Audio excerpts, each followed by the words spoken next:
Hello everyone. So today we will talk about group planning exercise. Certain things which you should know and we should learn. I've already put a video on urgent and important करके group planning पे, वो भी आप देख लेना. So now what I was discussing in yesterday's class, I thought I must share with you also.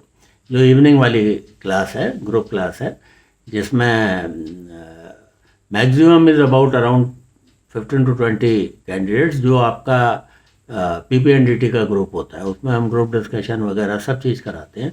And the charges are very low. At present it is only ₹1000 for 1 month. तो अब इससे और अच्छा और सस्ता आपको कहाँ मिलेगा. My aim is not to earn money from you, but जो मेहनत और टाइम लगता है उसका थोड़ा सा तो कंपनसेशन देना पड़ेगा, क्योंकि बिना आपके paying the price for your learning it is never successful. जो इसमें भी कहा है कि एकलव्य को अंगूठा देना पड़ा था, तो गुरु दक्षिणा तो देनी ही पड़ती है, but then it should not be enormous, it should be very reasonable, and that it is. So if you want to join that, you can send me a WhatsApp message by giving your name and entry and all that, and I will send you a reply. और अगर individual class आपको करनी है, वो थोड़े से उसके charges इससे ज़्यादा होंगे, ग्रुप क्लास के चार्जेस कम होंगे. वो भी जो चार्जेस ज़्यादा होंगे, अगर if you want to share between 2-3 people, अगर आपके 2-3 दोस्त इकट्ठा मिलके आना, तो वो हाफ हो जाएगा, 1/3 हो जाएगा, 1/4 हो जाएगा, वो भी अफोर्डेबल हो जाएगा. तो और अगर मेरे पास किसी ने रिक्वेस्ट करा है, तो I can add that person also along with you if you want that way. तो उससे थोड़ा सा आपके चार्जेस भी कम हो जाएंगे. Anyway, what we were talking about is your group planning exercise. तो ग्रुप प्लानिंग एक्सरसाइज में main thing is your prioritisation, क्योंकि ये प्रायोरिटाइजेशन जो आप करते हो, ये अपने प्लान में आप लिखते हो और GTO उसको बाद में पढ़ता है. तो ये आपका कन्फर्मेटरी सीरीज़ का टेस्ट हो गया. जो आपने इंडिविजुअल काम करा है वो कन्फर्मेटरी सीरीज़ का टेस्ट है, एज सिंपल एज दैट. जो ग्रुप में कर रहे हो वो बेसिक सीरीज़ का हो गया. तो यहाँ पर आप लिख रहे हो अपना पहले, लेकिन नरेशन नहीं हो रहा है, तो वहाँ तो नहीं पता उसको. But the GTO will when he comes back to his office from the ground, वो उसको आके पढ़ते हैं और देखते हैं कि this is your plan, how perfect is your planning. तो अगर आपकी प्लानिंग बहुत अच्छी और परफेक्ट है और ग्रुप को भी आप कन्विंस करके ले जाते हो, तो who can stop you from recommendation, particularly in this test. 9 test होते हैं, अलग अलग होते हैं, सब में ही आपको परफॉर्म करना है. किसी एक टेस्ट के बेसिस पे उस टेस्ट में आपने अगर अच्छा परफॉर्म करा है, तो आप GTO की निगाह में आ गए हो, और फिर चांसेस है कि आप बाकी टेस्ट में भी अच्छा परफॉर्म करोगे, and then you might be recommended. तो जितना अच्छा इसमें करोगे. अब अच्छा करना कैसे है, पहली चीज़ I talk about prioritization only today. तो प्रायोरिटाइजेशन कैसे करना है, एक काम से आप घर से निकले हो, ठीक है, आपको जाके 7 बजे शाम को अपने दोस्त की वेडिंग अटेंड करनी है, और अभी टाइम नाउ दिया होता है, टाइम नाउ इज़ 10 o'clock. अब जब आप बीच में रास्ते में रुके, 11 बजे तक आप एक ढाबे पे पहुँचे, शॉप पे पहुँचे, या कहीं भी पहुँचे, मिडवे में ये सारे काम आएंगे आपके पास. वहाँ पहुँचे तो एक आदमी आपके पास आया, उसने आपके सामने 3-4 प्रॉब्लम रखी, फिर दूसरा आया, उसने 2-3 प्रॉब्लम रखी. तो आपकी ग्रुप प्लानिंग में 3-4 प्रॉब्लम होती हैं, 6-7-8 भी हो सकती हैं. तो अब प्रायोरिटाइजेशन कैसे करना है. अब एक बात ध्यान से सुन लो आप, वहाँ जो भी 3-4-5-6 जो भी प्रॉब्लम हैं, उनमें 1-2-3 प्रॉब्लम्स होंगी जिनमें कोई टाइम नहीं दिया है, और बाकी प्रॉब्लम्स होंगी जिनमें टाइम दिया है. तो जिनमें टाइम दिया है वो तो बड़ी सिंपल हो गई, और लास्ट प्रायोरिटी कौन सी हो जाएगी, जिसका टाइम लास्ट में है. तो 7 बजे आपको शादी अटेंड करनी है, 7 बजे के बाद तो कोई भी प्रॉब्लम नहीं दी हुई है यहाँ पर. तो सिंपली 7 बजे जो आप करोगे, तो अगर 7 प्रॉब्लम्स हैं, तो जिस काम से आप घर से निकले थे वो अब आपकी लास्ट प्रायोरिटी हो जाएगा. रीप्रायोरिटाइजेशन आपको करना पड़ेगा, तो वो लास्ट प्रायोरिटी हो जाएगा. अब लास्ट से पहले एक अपने पेपर पे आप लिख लो 1 2 3 4 5 6 7 8 लिख लो, और नंबर 7 या जितने भी आप लिख रहे हो टास्क हैं, तो 7 नंबर पे आप डाल दो attending friends wedding at 7 PM. अब एक लेटर से 6 बजे 5 बजे एक ट्रेन का एक्सीडेंट होना है, ठीक है, और 3 बजे मंदिर में लूट होनी है, 2 बजे कुछ और बस का एक्सीडेंट हो गया, ठीक है, 11 बजे ट्रेन का एक्सीडेंट हो गया। इस तरीके के जो भी काम है वो टाइम, काम कुछ भी हो, बात जिसके साथ में टाइम दिया हुआ है वो टाइम आप नोट कर लो और उस टाइम के ऑर्डर में आप सारे लिख लो। बस एक जो जिनमें टाइम नहीं दिया गया है वो 2-3 काम होंगे जिनमें टाइम नहीं दिया गया है, तो उनको आप कंसिडर करोगे that it is time now. जो अभी 10 बजे का टाइम दिया है उसमें अब टाइम नाउ इज 10 o'clock और 11 o'clock, whatever time is given, तो you consider that it has happened just now only. इनमें एक रेड हेरिंग होता है। रेड हेरिंग क्या है? ध्यान बटाने वाली बात। क्या ध्यान बटाना है? सर मेरा बंदर भाग गया। अब आप कहोगे यार क्या मजाक कर रहे हो, बंदर भाग गया तो मैं क्या करूं? नहीं, आप यू कैन नॉट से कि no it is just a useless thing and you are diverting my attention. It is a big problem for him. साहब रोज़ मज़ारी का तमाशा दिखा के थोड़ा पैसा अर्न करता हूँ, उससे बच्चों को, घर परिवार मेरा चलता है, बंदर भाग गया सर, मैं आज क्या कमाऊँगा, क्या खाऊँगा, रोज़ का रोज़ कमाता हूँ, रोज़ का रोज़ खाता हूँ। तो for him it's a very big problem, but for you there are other problems also which you have to sort out. तो आप प्रायोरिटी करोगे, प्रायोरिटाइजेशन आपको करना है, जबकि एक्शन साथ ही होगा। आपके पास 8 लोग हैं, दो के आप टीम बना दोगे, कुछ एनरूट काम कर लोगे, कुछ पे जाओगे। और यहाँ पर ये भी मैं आपको बता दूं कि it's always better that 2 people are allocated for a job. Buddy system आप लेकर चलो साथ में कि 2 लोग जाएंगे। कभी अगर मैन पावर आपको कम पड़ रही है तो जो रेड हेरिंग वाला है उसमें जिसका बंदर है उसको साथ ले जाओ आप, but that situation should not arise. लेकिन अगर आपको लग रहा है कि मैन पावर की बहुत ज़्यादा प्रॉब्लम है तो वहाँ से एक आदमी भी निकाल सकते हो। सही use of man power resources is very very important in planning. अगर आप सही यूज़ नहीं कर रहे हो मैन पावर का तो this will reflect poorly on your planning. तो रिसोर्सेज का और मैन पावर का सही एलोकेशन और सही यूज़ करिए। तो अब क्या है कि ये भी मैंने बता दिया कि बडी सिस्टम करके कम से कम 2 लोग हर काम के लिए जाएंगे। तो लास्ट बट वन, लास्ट तो काम था, क्या था कि जिसके आप काम से घर से निकले हो, फ्रेंड की शादी अटेंड करना, that now become, it has become the last priority. तो लास्ट प्रायोरिटी तो वो आपने बना ली। Last but one will be red herring. तो अगर 7 नंबर प्रायोरिटी थी तो उसकी शादी अटेंड करना हो गई है अभी, तो 6 नंबर होगी रेड हेरिंग। 5 नंबर होगी जो घटना 5 बजे होनी है या 6 बजे होनी है, उल्टा उल्टा चल लो, 6 बजे होनी है। जो 4 बजे होनी है वो एक स्टेप ऊपर होगी, जो 2 बजे होनी है वो और एक स्टेप ऊपर होगी, और जो 12 बजे होनी है वो एक स्टेप ऊपर होगी।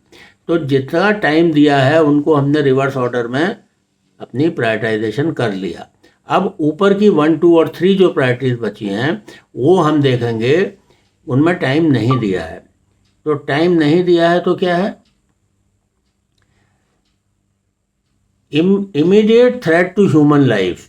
ये सब यहाँ पर ह्यूमन बीइंग्स इन्वॉल्व हैं, जिसका किसी का पाँव से खून निकल रहा है, किसी के सिर से खून निकल रहा है, कोई डूब रहा है और कोई फेंट हो गया है। तो इस तरीके की 2, 3 या 4 भी चीज़ें हो सकती हैं। और एक रेड हेरिंग तो है ही जिसमें टाइम नहीं दिया, तो बता ही दिया मैंने आपको कि रेड हेरिंग को तो लास्ट बट वन पर प्लेस कर दोगे। अब जो बाकी थ्रेट टू ह्यूमन लाइफ है उसमें जो immediate threat to human life है वो टॉप प्रायोरिटी हो जाएगी। अर्जेंट सारे हैं, इम्पॉर्टेंट सारे हैं, लेकिन अब कैसे पता पड़ा कि किसकी लाइफ को इमीडिएट थ्रेट है, ज़्यादा थ्रेट है? सिंपल फार्मूला है कि अगर उसको कोई हेल्प नहीं दी गई तो सबसे पहले कौन मरेगा? Who will die, who will be the first to die if you do not extend the helping hand? तो अब एक आदमी डूब रहा है, दूसरे आदमी के हेड इंजरी है, तीसरे आदमी के पैर से खून निकल रहा है और चौथा आदमी फेंटेड है। लेट अस से ये 4 सिचुएशन है। अब प्रायोरिटाइज करो, ठीक है? तो प्रायोरिटाइज में जो आदमी डूब रहा है वो फर्स्ट प्रायोरिटी हो गई। क्यों? उसके पास जिंदा रहने के लिए कितने मिनट या कितने सेकंड है। आप सांस बंद करो, नाक बंद करके रखो कितनी देर, 1 और 2 मिनट्स के बाद में आप सफोकेट होने लग जाओगे। तो उसके तो लंग्स में पानी जा रहा है, नाक से मुंह से, नाक से जो पानी जा रहा है वो लंग्स में जा रहा है, मुंह से पानी जा रहा है वो स्टमक में जा रहा है। तो लंग्स भरते चले जा रहे हैं, हवा से नहीं पानी से, कितनी देर जिंदा रहेगा? तो that is the most urgent thing, threat to human life. तो आपने जो ड्राउनिंग वाला है उसकी फर्स्ट प्रायोरिटी डाल दी। अब सेकंड प्रायोरिटी में आता है कि हेड इंजरी या लेग इंजरी या फेंटेड। तो यहाँ ज़्यादातर बच्चे बोलते हैं सर फेंटेड, वो मैं अभी आगे आपको बताऊंगा। Fainted is not A priority at all.